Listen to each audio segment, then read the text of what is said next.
आज शिव महापुराण जी की कथा के क्रम में आज शिव महापुराण के युद्ध खंड का आज 19वां अध्याय।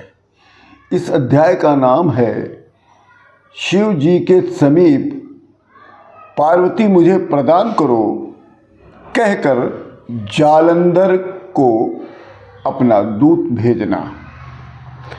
जब नारद जी ने स्त्री रत्न के बारे में जालंधर से बोलकर चले गए, तब पार्वती के लावण्यमय रूप का स्मरण करके काम ज्वर से पीड़ित हो जालंधर पर पीड़ित हो गया। जालंधर की बुद्धि भ्रष्ट हो गई और उसने सैहिके नामक दूत को बुलाया। सैहिके नामक जो दूत है उसको उसी का नाम राहु भी है।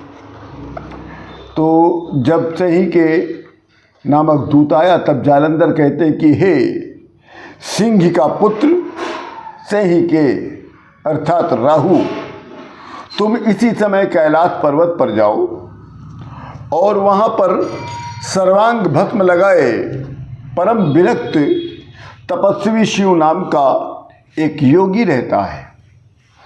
जाकर उस योगी से मेरा संदेश कहना कि हे योगी, तुम तो वन में निवास करने वाले, तुम्हारी भूत प्रेत सेवा करते हैं, तो तुम्हें स्त्री रत्न की क्या आवश्यकता है। मेरे राजा स्वामी जालंधर त्रिलोकपति हैं, तो तुम्हें स्त्री रत्न के उपभोग करने का कोई अधिकार नहीं है। अतः इस कारण तुम अपनी स्त्री रत्न मेरे स्वामी को सौंप दो। सभी देवता मेरे स्वामी के अधीन हैं। ऐसा आदेश जालंधर ने अपने सैहिके अर्थात राहु को दूत बनाकर भेजा। आदेश पाकर राहु कैलाश पर्वत पर गया और नंदी ने भी उसे शिव जी के पास जाने की आज्ञा दे दी।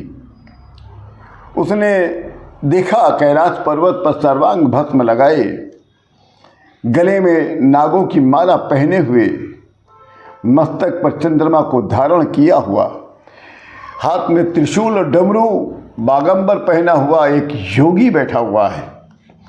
तो राहु उनके समीप जाकर कहता है, हे शिव, मैं दैत्य और सर्पों से सेवित त्रैलोक्याधिपति के द्वारा भेजा गया मैं एक दूत हूँ। मेरा नाम सैहिके है, मुझे राहु के नाम से भी जाना जाता है। जालंधर समुद्र के पुत्र हैं और सभी दैत्यों के राजा हैं और इस समय समस्त त्रिलोकी के अधिपति भी हैं।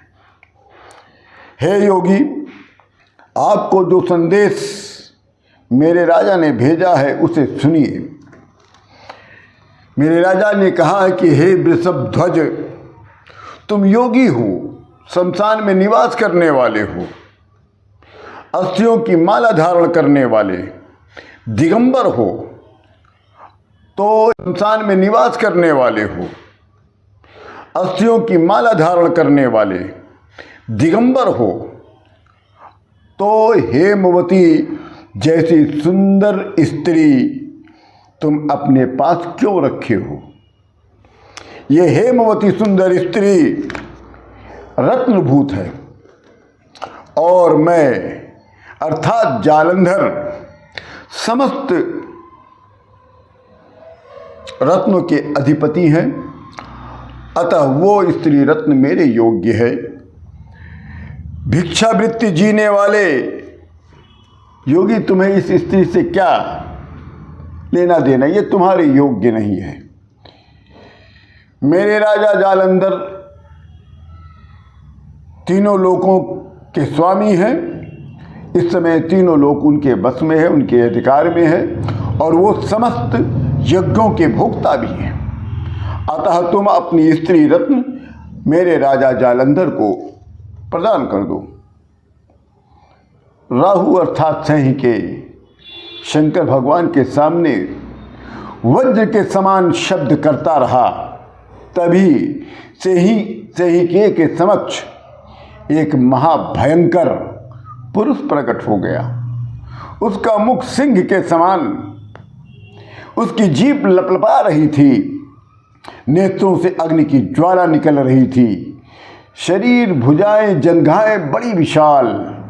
प्रकट होते ही उस सेहिके को खाने के लिए झपट पड़ा। तभी राहु चिल्लाता हुआ भागा, किंतु उस पुरुष ने राहु को पकड़ लिया। तभी राहु ने कहा, देव देव महादेव पाहि मां शरणागतम। हे महादेव, मुझ शरणागत की रक्षा कीजिए। आप तो देवता और राक्षसों के द्वारा वंदनीय हैं, पूजनीय हैं। हे शिव जी, आपका सेवक पुरुष अत्यंत भयंकर है, वो मुझको खा लेगा, मेरी रक्षा कीजिए। तब शंकर भगवान ने कहा, अपने उस पुरुष से कहा, हे गणसत्तम, इस राहु को दंड मत दो, क्योंकि ये ब्राह्मण होने के कारण श्रेष्ठ है और दूत भी है और मेरे शरणागत भी है। तब उस पुरुष ने कहा कि हे करुणा कर शंकर भगवान, आपने मेरे भक्ष को तो छुड़वा लिया, इस समय मैं भूख से अत्यंत पीड़ित हूँ, बताइए अब मैं क्या भक्षण करूँ। तब शंकर भगवान ने कहा, हे पुरुष, मेरी आज्ञा का पालन करने के कारण तुम धन्य हो और आज से तुम्हारा नाम कीर्ति मुख होगा और कीर्ति मुख से तुम जाने जाओगे और मेरी पूजा के समय तुम्हारा पूजन होना अनिवार्य है और जो तुम्हारे पूजा नहीं करेगा उसको हमारी पूजा का पुण्य नहीं प्राप्त होगा। इसी के साथ शिव महापुराण जी के युद्ध खंड का ये 19वां अध्याय पूर्ण होता है। आप सभी लोगों को मैं अयोध्या से श्री योगी प्रमोद जी महाराज सादर प्रणाम करता हूँ।